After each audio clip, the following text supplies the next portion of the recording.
Bismillah walhamdulillah wassalatu wassalam ala Rasulillah. Um, Maybe somebody on IG can leave a comment if you can hear me. Just want to make sure the audio is working. Um, so here we are. Um, they are going to come for everyone. They're going to come for us. They're going to come for our ability to make any criticism of them whatsoever. And I am definitely not one to invoke characters such as Matt Walsh and anybody from that circle. Nonetheless, it was interesting to hear Matt Walsh actually reprimand some of the to hear Matt Walsh actually reprimand other conservatives who would support such a notion that any criticism of Israel could now be punishable by law.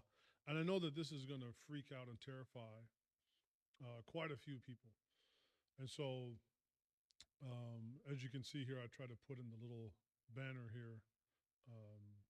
Okay, my wife just popped up. I want to see actually.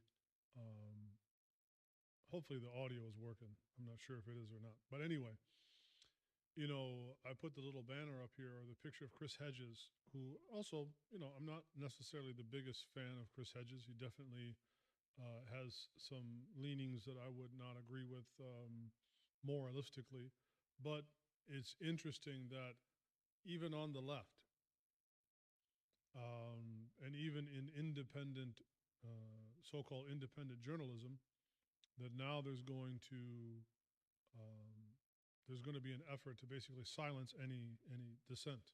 And so I mentioned this in my khutbah today, that we cannot be afraid of this. And it was related to me that there's a certain council of scholars that were meeting and debating about what to do with the current set of circumstances. And basically they were saying like, hey, look, we shouldn't, we got to kind of pump the brakes on how vocal we are about this or our criticisms, because either one, we have family that's overseas and we could endanger them, and then two, they can go after our nonprofit status. They can go after, they can go after us legally, and so on and so forth. And so now we can see even here, right? Or if you go look, I think it was actually, I think it's called Mint Press News.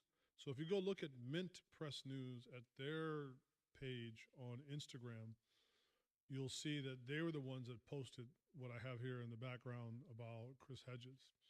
And what you can't see is the little blurb. I had to chop it off to fit it in the image. And so what you can see here is that he was let go of the real news, which again is supposedly this, independent journalistic source.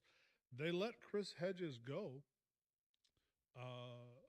because of their funding and their nonprofit status.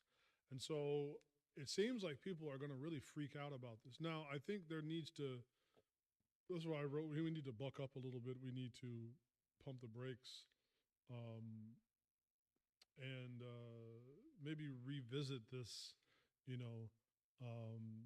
or revisit, what's going on. Okay, now they can certainly pass bills, they can pass legislation, but I think something like this, criticizing Israel, will obviously be unconstitutional.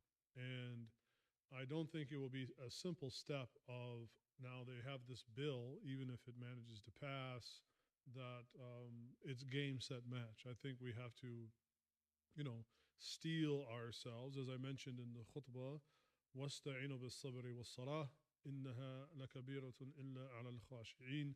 We have to steel ourselves for preparing for a long, protracted battle. And that's why I was saying, both in my little commentary yesterday that I put up on YouTube and Instagram, and even today I mentioned in the khutbah, is that protesting is fine, but the battle is not going to be won with placards and picket signs. but there's going to be another battlefield, beyond the one that we're seeing now with people beating each other with two by fours.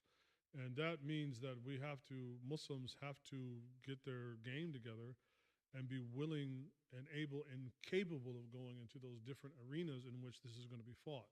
And so that's going to require money, and that's going to require being astute in how we move. And so, we can see the wisdom of Allah Ta'ala telling the believers, وَتُجَاهِدُونَ فِي سَبِيلِ اللَّهِ بِأَمْوَالِكُمْ وَأَنفُسِكُمْ. Fight in the way of Allah, first and foremost with your money, because that's what it's going to take.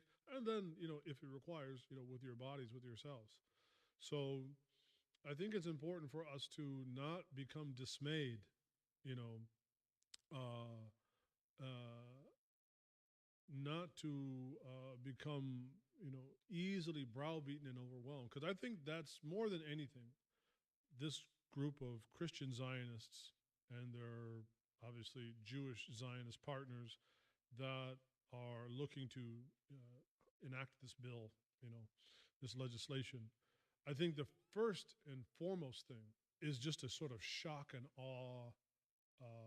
It's a kind of demoralization. They want to try to demoralize the opponents of it. Oh my God, they're going to go after it. Okay, boom, shut it all down. Let's be quiet. So we have to, we're going to have definitely courage. No matter what we do with this, we're going to need to have courage and not to be easily dismayed. So I just wanted to leave that there because I see people kind of starting to panic. Sorry, I'm very hungry and I did not have hardly anything to eat today. So, you know, anybody, especially that's in a position of leadership, and this was, I think, the most shocking part to me as it was related to me that these people in this kind of council of scholars that were debating about what to do, and oh no, we shouldn't do anything because they might go after our family or they might go after our funding or our nonprofit status. If you're going to sit in the big chair, but then your first concern is about your family, then, I'm not saying don't be concerned about your family, but just maybe you shouldn't be sitting in the big chair. Um, we need people that are not going to be dominated by fear and emotion, and people that can think, inshallah, of a way out. So don't lose heart. Still going to be a long, protracted battle, and inshallah, walillahi tawfiq wal hamd. Of course, and in the end, all success belongs to Allah, and He is praiseworthy regardless of the outcome. So I'm going to go have my lunch, inshallah, and perhaps I'll do something again over the weekend. Assalamu alaikum.